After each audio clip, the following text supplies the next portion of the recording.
And with that, we are thrilled to have Tyler Gillum, the head coach of the Savannah Bananas, joining us in studio ahead of their game this Saturday in Cleveland. Coach, how you doing today? What's up, man? Living the dream. This place is unbelievable. Thank you guys for having me today. Yeah, of course. Congrats, man. Listen, I saw y'all. I know y'all made it. When I turned the channel, they said, coming up next, Savannah with Bananas. Right here on ESPN. I said, they done made it. Like, it's like the thing. Like, I'm like, y'all really jumping off now. Like, y'all, how does that feel to like go from where you guys, because you took the world by storm, to go from that to like literally the world knows about what you guys are doing? Yeah, we literally say we're living the dream right now. We're riding this rocket ship, and it's all about bringing people together with banana ball and creating happiness and joy for everybody. And you guys know as sports people, you go to these sporting events and you're trying to connect with your favorite players. You're getting their autographs, they're taking pictures, but you're a part of the show because with our fan catch out in the game, right, it changes the game with them being a part of it. That is awesome. It's so much what fun. That is for people who don't know, because that is awesome. Yeah, so in 2018, we created the banana ball rules because we wanted to create the best things of baseball and entertainment together and collaborate those things. And so one of those things was, how do we get the fans involved? Because our business name is Fans First Entertainment. Everything we do is fans first. So the fan catch out is what we came up with. So we have this fan catch out that last week when we were in Louisville, we actually ended a game with a fan catching a ball in the game. Foul ball. Yeah, foul ball down the left field line. He caught the ball, little kid, and he brought the ball on the field. He celebrated with us on the field. It's amazing. So a fan who catches the ball in the stands gets an out. Yeah, so think about this. You got all the little kids that show up and they've got ball gloves on, but all you guys that are your age, you guys are showing up with gloves too, trying to dive. So right now in Cleveland, we have our first ever banana ball tournament going on, okay? We're playing by these rules. There is dads this morning diving on concrete and gravel trying to get an 8-year-old's foul ball catch for an out. It's hilarious. That's awesome. So how did y'all come up with some of the stunts? Like the guy on stilts, all of these things. Like what? How did y'all sit down and be like, you know what? Yeah. Let's try that. That's going to be fun. Yeah, so whatever's normal, do the exact opposite. That was the first quote that I heard from our owner, Jesse Cole, when I interviewed with him. He said, hey, I want to create the greatest show in sports, and one of the things that we do that's different than everybody else is whatever's normal, do the exact opposite. So one of those things that we started testing was our dancing first base coach. So we had a dancing first base coach in 2017, right? Mm-hmm. And we have this big grandstand down our right field line at Grayson Stadium. And we sent Darius out. He was our first dancing first base coach. He starts doing all these backflips and all these moves in the first base box, and all the cameras started going up, and people were like, hey, I really like this. I might not love baseball, but now we're attracting this different type of fan to the game of baseball. So that was the first test of doing something different on the baseball field.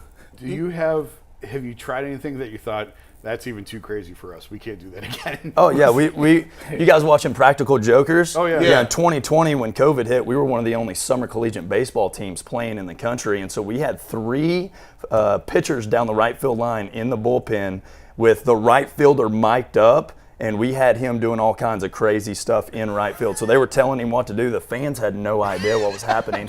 So I look up, I'm coaching, and I look up, and our right fielder is leaning on the wall. He's got his forehead on the wall, and I'm like, what is happening? And a pitch is being made, and I'm like, please don't hit it to right field. Right? He comes crawling in at the end of the inning. They told him to be like a dog, and so like he crawls all the way in. Everybody's like, what's going on? So some of these things we test, they work. Some of them don't, but we're not scared to test anything. Just like everybody else in any other business, you gotta really test a bunch of things, and then you gotta figure out how to plus it. And that's one of our principles is plus everything that we do. How do you, so, you guys got guys that can actually play. Yeah. How do you find guys that can play, but can dance, that can sing, that can do choreography, that are funny? How do you find these people? Like, are you having an open tryouts? Yeah. This is like a talent show.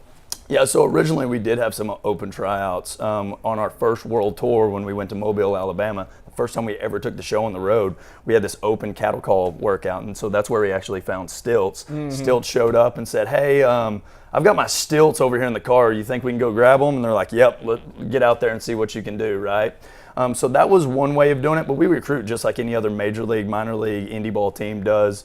But the thing is, like, as you guys know, when you have some of the best players that are outgoing and they're confident, they also have a personality too. So when the camera's on them, they know it's on them and they have fun. And we've just created this environment so they can have fun, because we want to have fun in everything we do. And celebrating is a big part of fun. You know that in football. Absolutely. Baseball, they try to, like, you know, it's the hard, in my opinion, it's the hardest game in sports. You're trying to hit a round ball with a round bat, but don't celebrate. Don't you say nothing. Don't you do anything. But football and basketball, they're celebrating, and I think the youth is following that because it's fun, and that's what we're doing with our Banana Ball Youth Tournament right now. They're having fun. Has it ever been a time where you've had a player on your team but they wanted to go maybe to the minors, and you had to try to worry about keeping them here? Yeah, so we started as a summer collegiate team in 2016, okay? And so as we developed Banana Ball, we were still playing summer baseball. So what a lot of people don't know, they see all the videos of us dancing, but they don't know how good we were on the field. We had 40 guys drafted in those time frames, so that 6-year period, we had 40 guys drafted in the minor leagues, okay? We had 5 of those guys that have made the major leagues, so like Cade Marlowe, he's up in the big leagues with the Seattle Mariners right now. He played with us in 2018 and 19. And so we had a bunch of these guys that joined in the original entertainment of dancing on the field, right? Yeah. Then we went into Banana Ball, right? So now it's more of a pro feel. And so the question I get a lot is, are these guys trying to go to Major League Baseball now?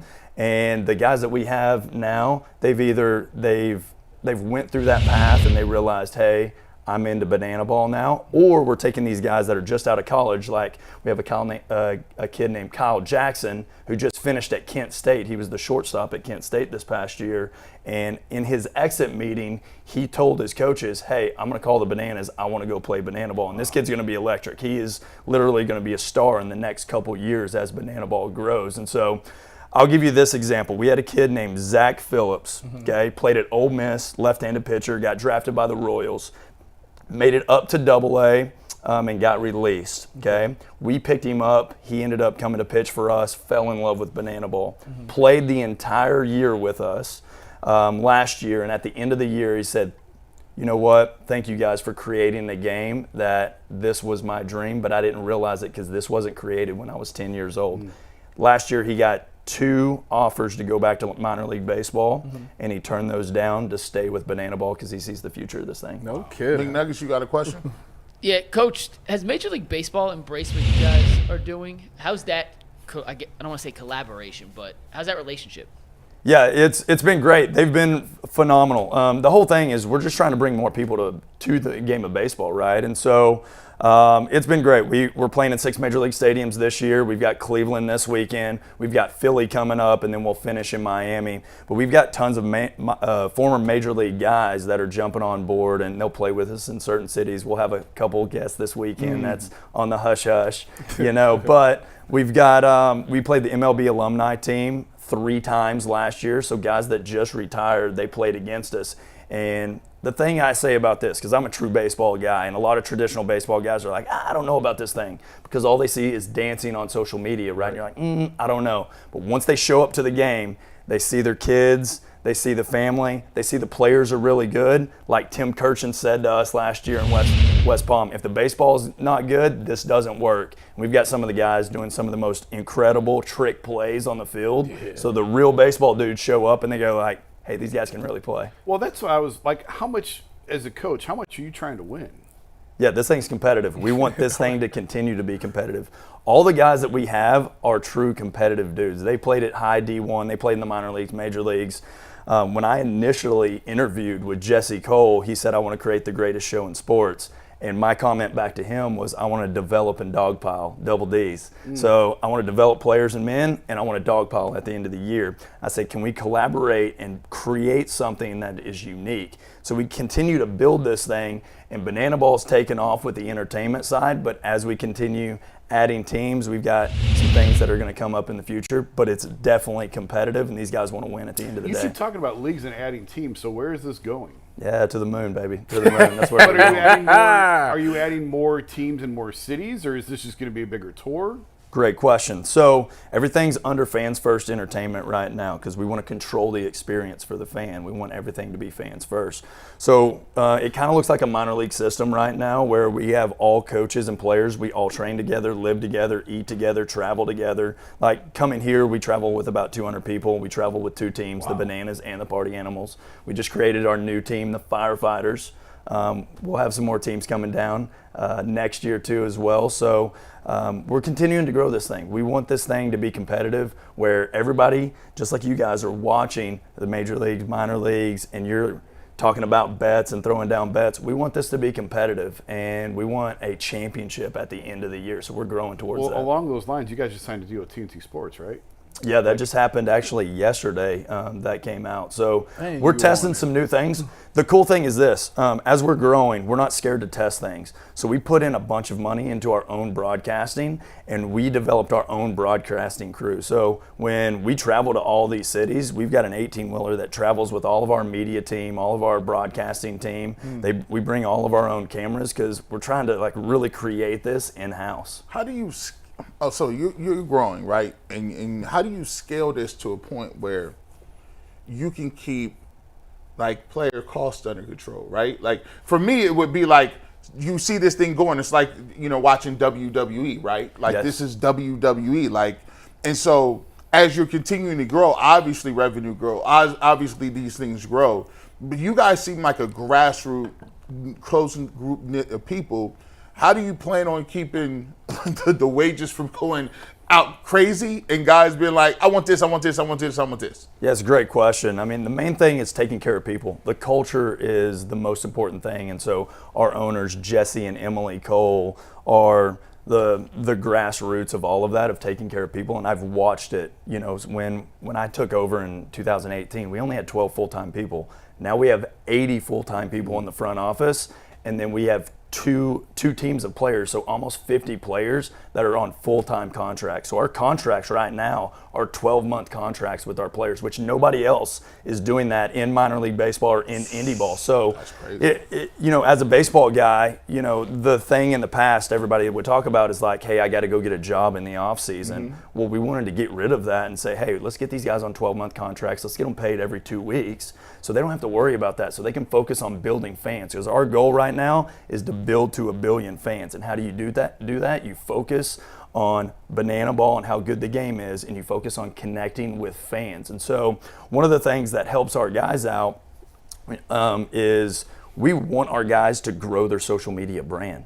Nobody else is really doing that. Major League Baseball is not necessarily doing that either, where we're telling our guys. Baseball's terrible. We're telling our guys, hey, we've got content teams at practice every day going, hey, what are the ideas? All right, let's film those ideas and let's figure out how to edit that on TikTok or social media, Instagram, whatever it is, and let's put that out and make it look really, really good so we can connect with our fans and build that next generation of fans, Bill, do you know where y'all currently at as far as fans? Because right now you can't buy a ticket there. You got to know somebody to get you to need us. to know somebody who knows somebody who knows somebody I'm to telling even you. get a chance to sniff a ticket. Saturday's sold out, right? I Saturday's did sold out. get a chance to see y'all in Columbus at Huntington Park. Yeah. But I knew somebody that knew somebody, so that's how I was able to get in there. So right now we have 2.5 million people on our wait list to get tickets, right?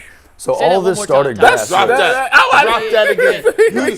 Say that one more You time. said it for too the people in the fast. You back. said it way You too said fast. it too fast. Say it one more time. We got 2.5 million people on our wait list to get tickets. But we're trying to grow towards all those fans, like the The Uber. Yankees don't have 2.5 million people waiting to get Celtics tickets. don't. What are you talking about? That's crazy. So when you say you're on the waiting list, so every game sold out. Yeah, every All game's of them. already sold out. Yeah, every game's already sold out right now. So how it works, we have an awesome group called the K Club. So that's our first, like our number one group of fans. And so I would highly recommend if you want to get tickets next year, they get the first dibs at tickets in K Club, and then everybody else signs up for a specific city and they go into a lottery list. Wow. Okay, so like every lottery list has about 200,000 people in one city, and then it's a lottery. If your name gets drawn, then you can get tickets, right? And so that's how we had to do it with this unbelievable demand that we've had over these last 2 years. It's just like escalated, but it all goes back to the fan. creating the ultimate customer service experience where fans walk away and they say, you know what, I'll never forget that this happened at a game. And there's this connection between player and fan that you really don't get in really any other sport. Are you past, because you guys played at Canal Park too, right? Or is it, I don't know what it's called now, in Akron. You guys played in Akron, you played in last year. Columbus. Now you're on to Cleveland. I know you're in like another 5 or 6 major league stadiums this year. Have you grown out of minor leagues to where this is only going to be major league stadiums from here on out? Yeah, definitely. We're having those conversations because, when you get 2.5 million people on the wait list to get tickets, everybody's like, man, I want to come. And so we want those fans to come see us and come have fun with us, right? So we're working towards that. But the minor league stadiums are awesome too. We're thinking outside of the box. We whatever's normal, do the exact opposite. So we're trying to really focus on getting all of those fans to games next year. We've got a really shitty stadium at the end of the street here that they're trying to knock down, but it holds 70,000. And they used to play baseball there. So if you want to try something, go play on a football field and bring 70,000 in. We're willing to talk. There's some things that might be happening in the future. You never know what's going to happen with the Bananas. This dude already got it all mapped out. He got it already mapped out. That's you suckers. We got all the moves. We were there a year ago. You're a year behind us. I love Big it. Nuggets, you got a question? Yeah, so Tyler now coaches the Savannah Bananas. Before that, he was also I don't want to say what you're doing now is not legit, but you coached college baseball beforehand. Yeah. Where it was regular baseball rules, traditional. If a fan catches a foul ball, it's just a foul ball. It's not an out. That's so great. you clearly have an eye for talent. Is that fair to say, Coach, that you can see a guy and know if he's a baseball player or not?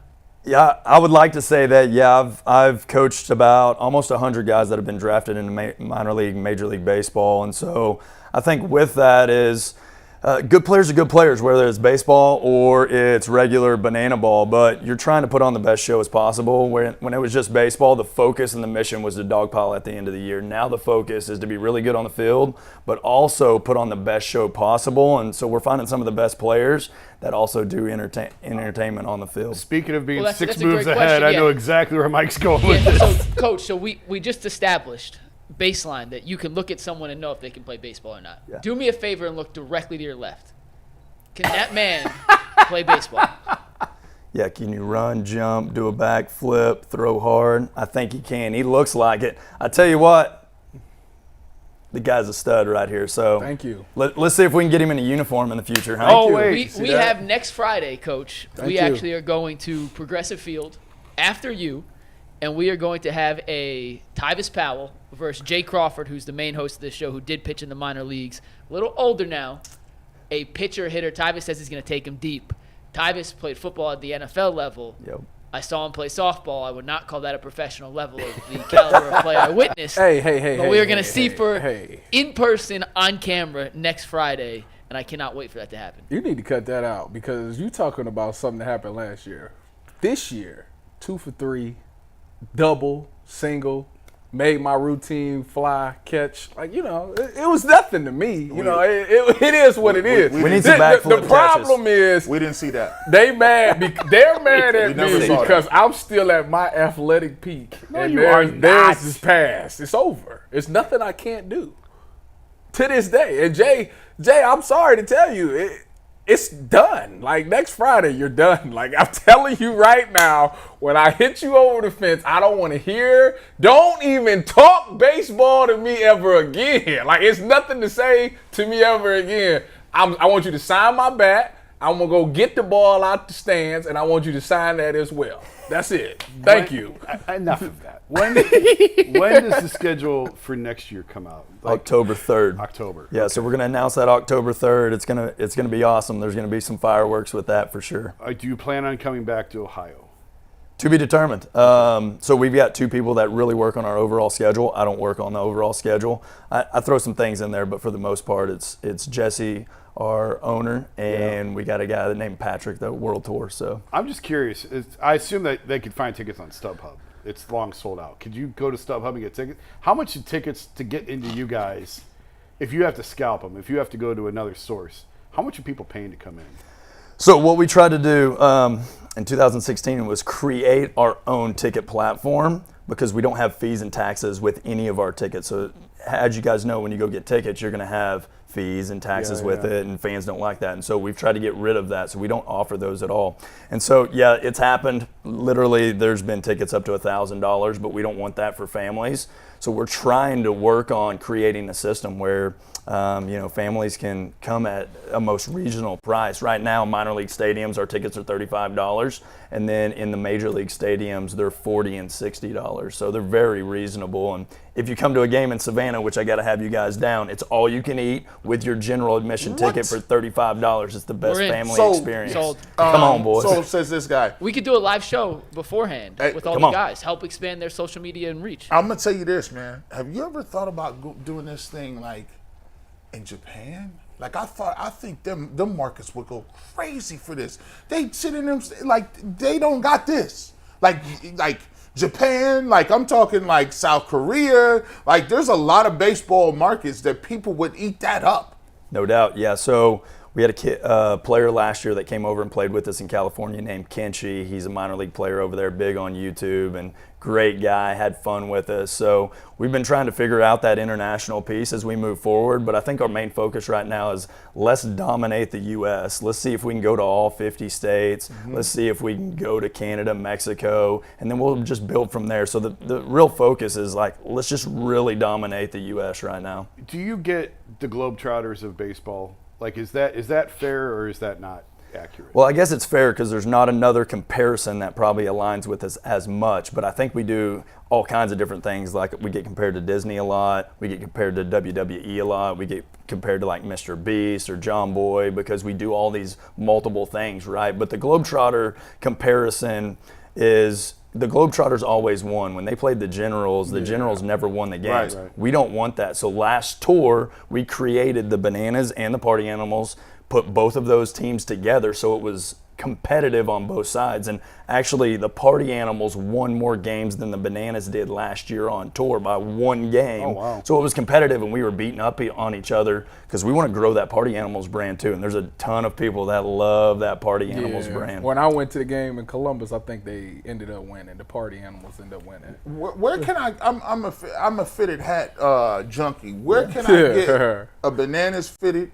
And I need a Party Animals fitted. And I need that new team y'all got too. I need all those. Where can I find those? What's the new team? Yeah, the Firefighters. Where can we? Can I get them somewhere? Yeah, the SavannahBananas.com. We've got our merch store on the website. It's all free shipping too as well because that's fans first, and we pay for the taxes as well. So go on there, check that out. And then if you're here in Cleveland, guess what? We're going to have all those merch stands set up around the stadium on Friday and Saturday for you guys to go buy some merch.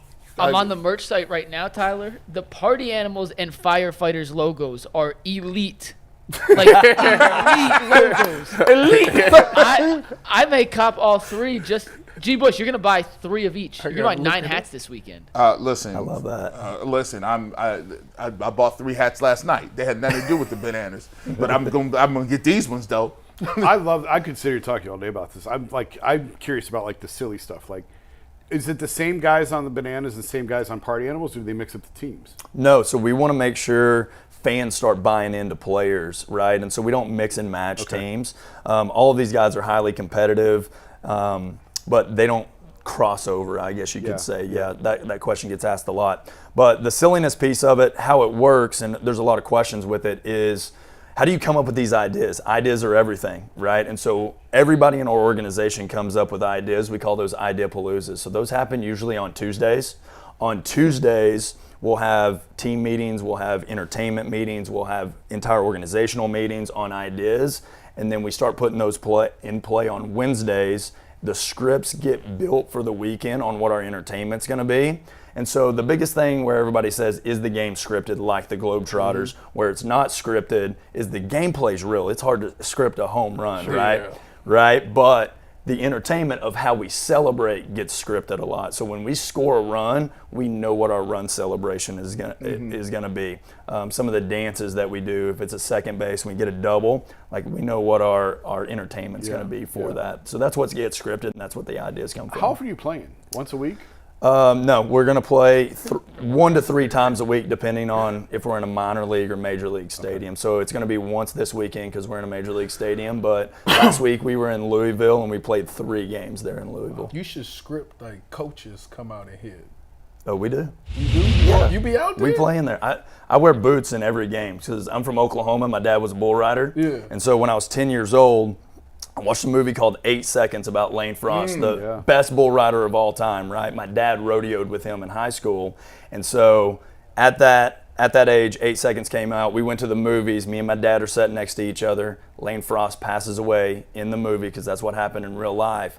And I look over and I see my dad crying for the first time ever in my life. And in that moment, I said, I think I'd rather get hit by a baseball than horned by a bull, so I'm just going to play baseball from now on. Yeah. So that's why I wear boots on the field. But we script in coaches playing. I don't play a ton. I let the dudes do that. But we do have some of the coaches that join in, like Mike Vivacis, the Party Animals head coach. He was a player coach last year, and he can really hit some tanks. Do you guys got people that try to copy the format, but like, I mean, is there any success in doing that? I mean, because obviously when you do something successful, people, this WWE, there was WCW, right? There were just other guys. Do you guys see more of these leagues popping up?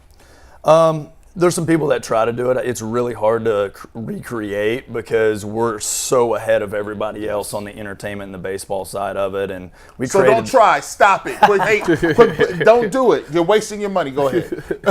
Yeah, that's the thing. It's hard to recreate. And like, you got Jesse Cole, who is, man, he's the forerunner of this. He's the visionary of this. He's the dreamer of all of this. This guy's in the trenches every single day. And I think that's what makes him different than any other owner in sports. This dude's really in the trenches, coming up with 10 ideas every single day, pushing everybody to be fans first and leading by example. And then you got his wife, Emily Cole, who's the heart of the Bananas, that's really taking care of everybody every single day and doing all of these things that are, she's still flipping burgers at home and picking up trash at our home stadium. She still does all of these little things because none of that stuff is beneath us. We're still cleaning toilets and like making sure the dugout's clean, and like none of that's beneath us by any means. We try to leave everything better than we found it and lead by example and lead from the front.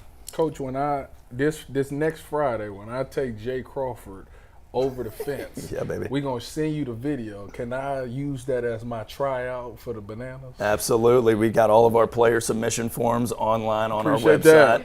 We got tryouts coming up in October, so we want to see you at it. I'll be there. I've got a 14-year-old and a 22-year-old who love you guys, love everything that you guys do. So it's fun, man. It's fun. We got to get them to a game. Hey, I am not above tickets. You got tickets for Saturday? I will take them. I will be dad of the year. I don't have any power at my house. I got a tree on my roof right now. For real. He's not lying. He need to get away. I'm a Make-A-Wish kid. I'm a Make-A-Wish kid right now. I'll take anything. Well, Tyler, thank you so much for coming in, man. We really, really appreciate it. Make sure, I know tickets are sold out. If somehow you come across tickets, you check out the Bananas at Progressive Field this Saturday, 7 o'clock, taking on the Party Animals. Tyler, next time you guys are back in Ohio, I hope you come back, stop by, bring some of the players. We'd love to have them in, hang out, have a good time again. But you guys, what you're doing is incredible. It's awesome. It's a blast. And if you're not already tuned into the Savannah Bananas, you are missing out on one of the most fun experiences, not just in person, but on TV you can find around. So thank you again for coming. Man, love you guys. Appreciate you guys having me. Hey, you guys are the best. I'm telling you, G-Bush, appreciate you, man. Thank you guys for having me. Awesome. That was head coach Tyler Gillum of the Savannah Bananas. Guys, if you want more Guardians talk outside of what we do